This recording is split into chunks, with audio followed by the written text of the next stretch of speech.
Baik, Bismillahirrahmanirrahim. Assalamualaikum warahmatullahi wabarakatuh. Selamat datang di SMK Swasta Hasanuddin Medan kepada anak-anak sekalian. Eh, Hari ini kita bertemu di dalam kesempatan yang sangat terbatas ini dalam mode pembelajaran daring. Eh, Kondisi ini bagaimanapun tidak kita inginkan. Kita ingin tatap muka, kita ingin bersama sebagaimana tahun-tahun sebelumnya, tapi karena persoalan pandemi akhirnya kita hanya bisa bertatap muka lewat jalur daring atau jalur online. Dalam kesempatan kali ini kita akan bahas tentang konsep Wiyata Mandala. Ya, bersama saya selaku pimpinan daripada SMK Swasta Hasanuddin Medan sekali lagi mengucapkan selamat datang kepada anak-anak sekalian. Selamat bergabung di SMK Swasta Hasanuddin Medan. Semoga apa yang kalian cita-citakan selama berada di SMK itu akan tercapai selama 3 tahun yang akan datang. Harapan kami, dan kami akan selalu mendoakan apapun yang menjadi cita-cita kalian, apa yang menjadi keinginan kalian di masa depan itu dapat dicapai. Baik, kita akan mulai dari definisi. Apa sih itu wawasan Wiyata Mandala? Ya. Wawasan itu berarti cara pandang, cara melihat, atau cara menangkap secara indrawi. Wiyata berarti pendidikan, kemudian Mandala itu berarti lingkaran, bundaran, bulatan, atau lingkungan. Jadi, wawasan Wiyata Mandala adalah sebuah cara pandang bagaimana kita memandang sekolah ini itu sebagai lingkungan pendidikan dan lingkungan pembelajaran. Ya. Artinya setiap kita datang ke sekolah, kita hadir di sekolah, tujuannya hanya satu, yaitu bagaimana upaya pendidikan dan pembelajaran. Kegiatannya hanya satu, yaitu kegiatan pendidikan dan kegiatan pembelajaran. Kita tidak akan mentoleransi, tidak mentolerir kegiatan di luar itu. Ya. Kegiatan yang di luar jalur pendidikan yang bukan dalam lingkup pembelajaran itu tidak akan ditolerir di kawasan sekolah. Itu adalah wawasan Wiyata Mandala. Tujuannya apa? Yaitu mengemban misi pendidikan, bahwa tidak boleh sekolah itu digunakan untuk tujuan-tujuan lain di luar bidang pendidikan. Ya. Tidak boleh. Apapun kegiatan di sekolah ini tujuannya adalah untuk pendidikan. Apapun itu. Ya. Kemudian yang kedua, benar-benar menjadi ciri khas masyarakat belajar di dalamnya. Ya, semua yang menjadi masyarakat, menjadi warga sekolah harus berciri khas masyarakat pembelajar. Ya. Hari ini Menteri Pendidikan menggulirkan konsep Merdeka Belajar. Ya. Artinya kalian bisa belajar dimanapun di sekolah, di sudut manapun di sekolah, dan semuanya harus mendukung konsep itu, bahwa setiap sudut sekolah harus menjadi masyarakat pembelajar, seluruhnya, seluruh warga sekolah, baik itu pihak keamanan, kantin, tata usaha, dan seluruh sivitas akademika yang ada di sekolah harus menjadi masyarakat pembelajar. Kemudian yang ketiga, untuk menggali, mengenal, memahami, menyadari, menguasai, menghayati, dan menyampaikan nilai-nilai positif. Ya. Jadi seluruh warga sekolah, seluruh warga masyarakat sekolah harus menyampaikan nilai-nilai positif dalam setiap ucapan dan tindakannya. Kemudian menjadi suri tauladan masyarakat di sekitarnya. Sekolah harus menjadi panutan masyarakat di sekitar. Karena apa? Karena sekolah adalah masyarakat pembelajar. Sekolah adalah masyarakat terdidik. Ya. Maka sekolah harus menjadi suri tauladan bagi lingkungan di sekitarnya. Nah, kemudian kita lanjut faktor utama dalam mewujudkan masyarakat wawasan Wiyata Mandala. Ada 5 komponen penting ya dalam Wiyata Mandala. Yang pertama adalah peran kepala sekolah, kemudian peran guru, peran sivitas akademika, peran murid, dan yang kelima peran masyarakat sekitar. Kelimanya adalah komponen yang sangat penting. Tidak bisa dipisahkan antara satu dengan yang lainnya. Tidak bisa dipisahkan bahwa kepala sekolah harus bersinergi dengan guru, seiring dengan sivitas akademika, murid juga harus begitu, dan juga masyarakat sekitarnya. Tidak boleh ada yang timpang di antara kelima komponen ini. kepala sekolah ke timur, gurunya ke barat, sivitas akademikanya muter-muter, muridnya nggak jelas dan lain sebagainya. Itu tidak bisa. Semuanya dalam satu arah, satu komando yang jelas. Semuanya dalam satu visi misi, yaitu mewujudkan visi misi sekolah. Dan lebih luas lagi mewujudkan visi misi pendidikan nasional. Lebih luas lagi adalah mewujudkan tujuan nasional. Itu yang paling penting. Dan untuk mewujudkan tujuan nasional, yaitu mencerdaskan kehidupan bangsa, kelima komponen ini tidak bisa bergerak sendiri-sendiri. Kelimanya harus saling mendukung, kelima-limanya harus bersinergi. Kepala sekolah berperan dan berwenang dan bertanggung jawab penuh terhadap penyelenggaraan pendidikan di lingkungan sekolah. Apapun yang terjadi di sekolah itu menjadi tanggung jawab dan wewenang dari kepala sekolah. Kepala sekolah dihormati, berwibawa, artinya siapapun yang berkepentingan dengan sekolah harus melalui kepala sekolah, ya. Apapun kepentingannya harus dengan izin kepala sekolah, baik itu guru, karyawan, siswa, tidak bisa bertindak sendiri-sendiri tanpa sepengetahuan kepala sekolah. Kemudian program-program yang disusun, kepala sekolah akan membuat program yang itu disusun bersama dengan komite sekolah. Komite sekolah kita itu Bapak Adelan, akan selalu bersinergi dengan kepala sekolah untuk mewujudkan program-program sekolah. Kemudian menyelenggarakan musyawarah sekolah yang melibatkan pendidik, OSIS, komite sekolah, tokoh masyarakat, dan pihak keamanan setempat. Nah, ini juga menjadi tanggung jawab dari dari kepala sekolah. Kemudian ketertiban di lingkungan sekolah, baik sarana, peraturan, atau tata tertib. Ini juga menjadi ruang lingkup dan tupoksi dari kepala sekolah. Rapat koordinasi yang bersifat insidentil, guru, wali murid, dan juga siswa. Nah, ini sesuai dengan situasi dan kondisinya. Menyelenggarakan kegiatan yang dapat menunjang kegiatan sekolah. Kemudian guru. Guru adalah ujung tombak daripada pendidikan di Indonesia. Guru memiliki tupoksi, yaitu menjunjung tinggi martabat dan citranya, baik sikap dan tingkah lakunya, ya.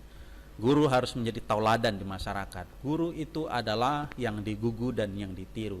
Karena itu tidak boleh dan sangat dilarang hukumnya jika guru bertindak yang bertentangan dengan norma-norma yang ada di masyarakat, ya. Guru itu mempunyai martabat yang tinggi yang itu harus dijaga. Guru harus menjadi tauladan di masyarakat, menjadi pamong di masyarakat, mampu memimpin baik di lingkungan sekolah maupun yang ada di luar sekolah.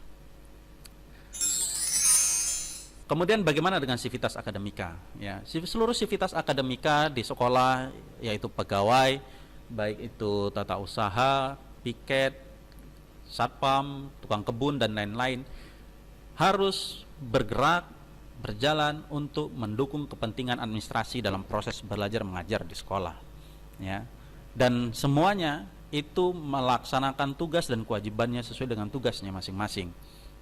Kemudian seluruh warga sekolah juga harus menjalin rasa persaudaraan demi kenyamanan warga sekolah. Jangan sampai ada warga sekolah yang merasa tidak nyaman berada di sekolah. Siswa datang ke sekolah harus nyaman. Tidak ada istilah dibully, bullying, ya itu harus dihilangkan di kawasan sekolah. Jangan sampai ada warga sekolah yang merasa datang ke sekolah itu menjadi beban. Seluruh warga sekolah, baik guru, siswa, dan seluruh perangkat akademik datang ke sekolah harus dengan kondisi yang bahagia, kondisi yang nyaman, dan dia pulang juga dalam kondisi yang demikian. Siswa atau murid mentaati tata tertib yang berlaku di sekolah tanpa terkecuali, ya. Seluruh tata tertib yang berlaku di sekolah dipatuhi dan ditaati. Hormat dan sopan kepada guru dan warga sekolah yang lain, ya. Sikap hormat dan sopan kepada guru itu menjadi tolok ukur seorang siswa. Nah, itulah kenapa di luar negeri, di Finlandia misalnya, siswa itu di tahun pertama tidak akan diberikan materi yang banyak. Mereka hanya diberi materi hormat, kehormatan, kesopanan, santun kepada orang yang lebih tua, santun kepada guru, santun kepada sivitas akademika. Itu yang diajarkan. Dan mereka tidak malu jika anaknya itu dapat nilai rendah. Tapi mereka akan malu kalau anaknya, kalau siswanya tidak bisa antri. Nah, itu. Bedanya di kita adalah kita sekarang budaya itu mulai terkikis. Karena itu di sini, di sekolah ini, kita akan tekankan kembali persoalan sopan santun. Hormat kepada teman, sopan kepada teman, kemudian juga tidak ada tindakan bullying sesama teman. Ya. Karena sudah banyak kasus bagaimana siswa keluar dari sekolah karena persoalan bullying. Dibully oleh temannya, diejek oleh temannya, dan membuat tidak nyaman di sekolah. Itu tindakan yang tidak bisa ditoleransi. Nah, peran murid itu kemudian adalah menyelesaikan tugas yang diberikan oleh guru. Segala tugas yang diberikan oleh guru dikerjakan, ya. Karena itu juga bagian dari sikap kita bagaimana menghadapi pelajaran. Bisa jadi kita tidak suka dengan gurunya, bisa jadi kita tidak suka dengan pelajarannya, tapi bagaimana kita bersikap terhadap sesuatu yang tidak kita sukai itu menjadi penting, ya. Menjaga nama baik keluarga dan sekolah dimanapun berada. Ya, selama kalian masih berstatus sebagai siswa SMK, maka kalian wajib menjaga nama baik dari sekolah. Karena di luar sana kalian tidak akan, saat tersandung suatu masalah misalnya, pasti yang ditanya adalah sekolah mana, anak sekolah mana. Sudah banyak kasus di internet, kalian bisa lihat di internet, di media online, di media cetak. Ada yang tertangkap geng motor misalnya, itu akan dipublish di media massa, baik itu cetak ataupun online, tertulis jelas itu nama siapa, asal sekolah dari mana, ya. Tidak disebutkan di situ nama orang tuanya, tapi apa yang disebutkan adalah nama sekolahnya. Karena itu kalian kemanapun, dimanapun, kapanpun, kalian membawa nama baik sekolah.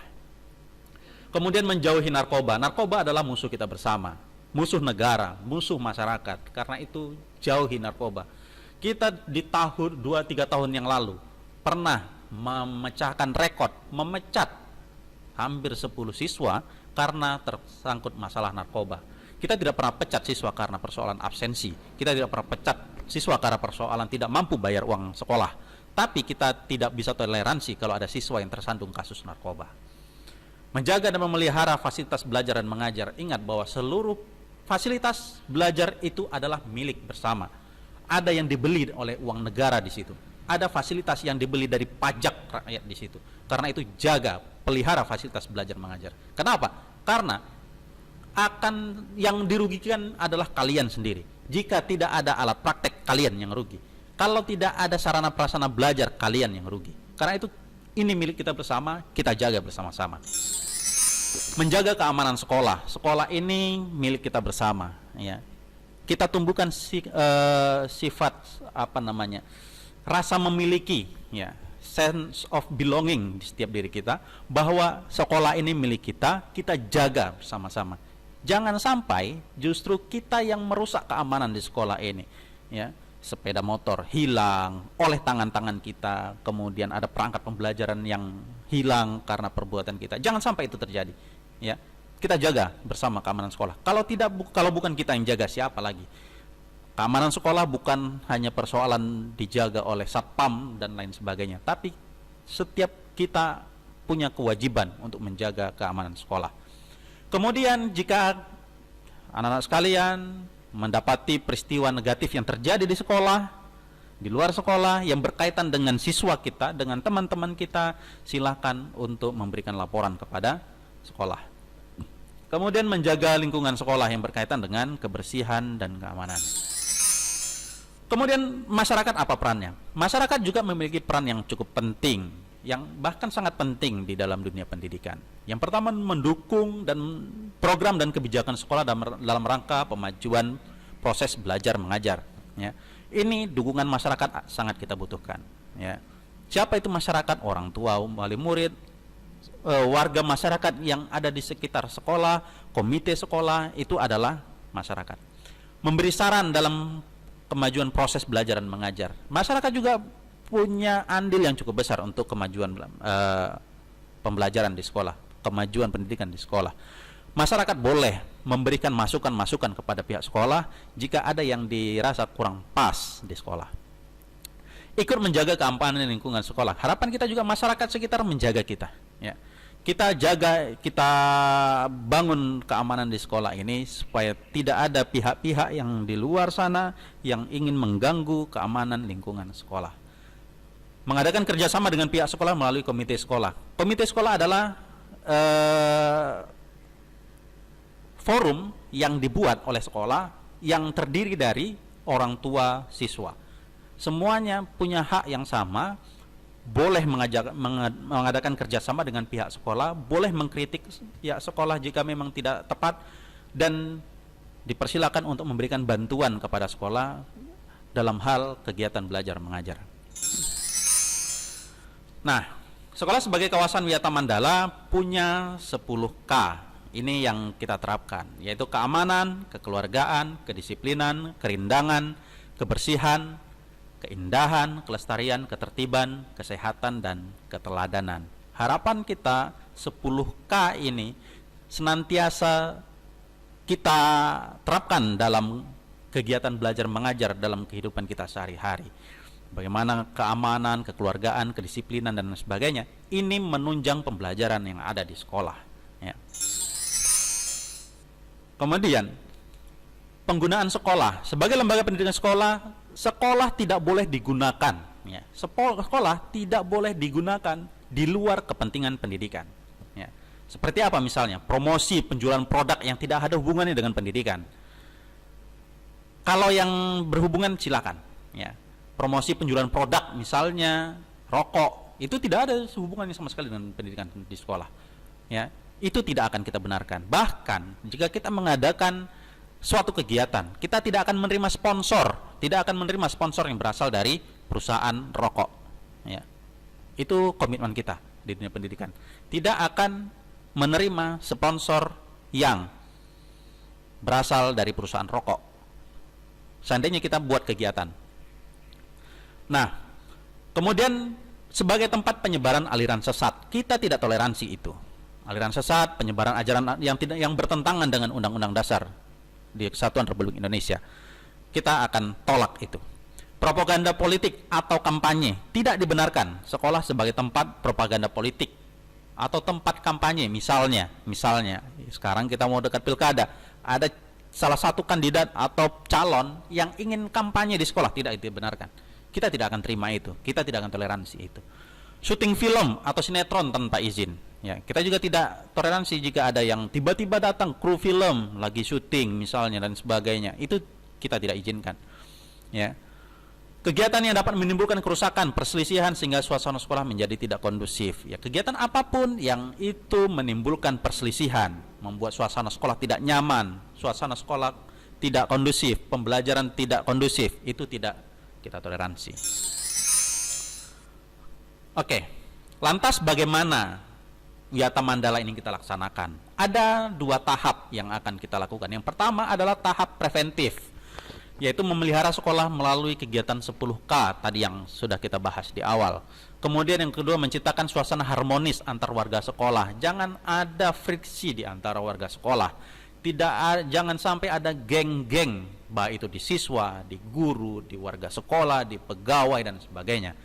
Kemudian yang ketiga, membentuk jaring pengawasan. Ya, kita akan lakukan razia tidak terjadwal, ya. Razia itu tidak terjadwal, hanya sporadis saja dilakukan. Kapan kita lakukan razia? Karena kalau terjadwal kalian bisa akan terjadi ini ya, siap-siap gitu ya.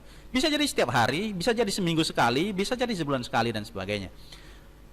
Apa rajianya? Razia rambut, razia kuku, razia handphone, ya. Kenapa? Konten handphone, bukan handphone boleh dibawa ke sekolah, tapi kontennya kita akan lakukan razia. Kita ingin konten-konten yang tidak baik, konten pornografi, porno aksi itu merasuki siswa kita. Kemudian menghilangkan perpeloncoan saat masa orientasi sekolah. Sekarang masa orientasi sekolah kita tidak izinkan, tidak toleransi kegiatan perpeloncoan di sekolah. Suruh masuk paret, disuruh macam-macam yang itu tidak ada unsur pendidikannya, itu tidak kita izinkan. Kemudian mengisi jam kosong dengan kegiatan ekstrakurikuler, ya. Ada beberapa jam-jam kosong yang barangkali tidak terprogram misalnya, maka itu kalian bisa manfaatkan untuk kegiatan-kegiatan ekstrakurikuler. Kemudian meningkatkan keamanan dan ketertiban saat berangkat dan usai sekolah. Ya, kita akan jaga keamanan di sekolah 24 jam. Ya, kita punya CCTV. Ya, walaupun itu bukan jaminan, tetap rasa aman itu kita bangun dari setiap diri kita masing-masing. Kemudian tahap yang kedua adalah represif. Ya, tahap represif yang kita lakukan adalah yang pertama mendamaikan pihak yang berselisih atau yang terlibat, ya pihak-pihak yang terlibat dalam perselisihan itu kita akan lakukan pendamaian. Siswa yang berselisih kita damaikan, guru berselisih kita damaikan, ya. Tapi jangan sampai ada guru berselisih. Kemudian menetralisir isu negatif yang berkembang. Sekarang banyak sekali hoax, ya. Di mana-mana hoax beredar. Itu berita-berita yang ada yang negatif, berita hoax, berita yang tidak benar itu akan kita counter. Ya. Kita berikan fakta yang sebenarnya. Berkoordinasi dengan pihak keamanan bila ada kriminal di sekolah. Kita tidak segan-segan untuk manggil pihak keamanan ke sekolah kalau memang ada tindakan kriminal di sekolah. Ya. Misalnya tindakan pencurian, peredaran narkoba, penggunaan narkoba, kita tidak segan-segan untuk mengundang pihak keamanan ke sekolah. Menyelesaikan kasus secara hukum terhadap kasus yang melibatkan pihak luar sekolah. Kalau ada pihak yang luar sekolah, misalnya tiba-tiba ada kita tidak tahu pihak mana, misalnya tiba-tiba menyerang sekolah, kemudian melempari sekolah dan sebagainya, kita akan selesaikan itu secara hukum. Kemudian mengadakan bimbingan dan penyuluhan. Siswa-siswa yang bermasalah, dalam tanda petik bermasalah, dan yang punya unek-unek, kita sediakan bimbingan dan penyuluhan kepada PKS 3 dan guru BP. Ya, kita akan sediakan itu. Bukan hanya pada siswa yang bermasalah, siswa yang tidak bermasalah juga dipersilakan untuk sekedar ruang konsul, ya. Menyediakan ruang konsul. Konsul itu bukan hanya untuk yang bermasalah sebenarnya. Siswa yang tidak ada masalah juga sebenarnya boleh sih konsul. Karena masalah itu bisa pada siapa saja, ya. Pada siapa saja. Bisa bermasalah, kesulitan dalam belajar itu juga termasuk masalah sebenarnya. Kemudian memberikan sanksi sesuai tata tertib yang berlaku, ya. Seluruh pihak sekolah, warga sekolah yang melanggar tata tertib sekolah akan diberikan sanksi. Sekian sebagai wawasan Wiyata Mandala pada hari ini, ya. Selamat datang sekali lagi kepada seluruh siswa kami di SMK Swasta Hasanuddin Medan. Kami adalah sebagai fasilitator, guru-guru adalah fasilitator sebagai menyediakan tangga bagi kalian untuk menggapai cita-cita ke depan. Oke, barangkali itu saja yang bisa saya sampaikan. Di akhir kata nanti ada evaluasinya, ya, silakan dikerjakan, ya. Kemudian silakan dikumpul ke Bu Nur. Oke. Terakhir, faman kana yarju liqa rabbil falyamal amalan sholiha wa la yusyrik bi ibadati rabbih ahada. Akhir kalam. Assalamualaikum warahmatullahi wabarakatuh. SMK bisa, SMK hebat.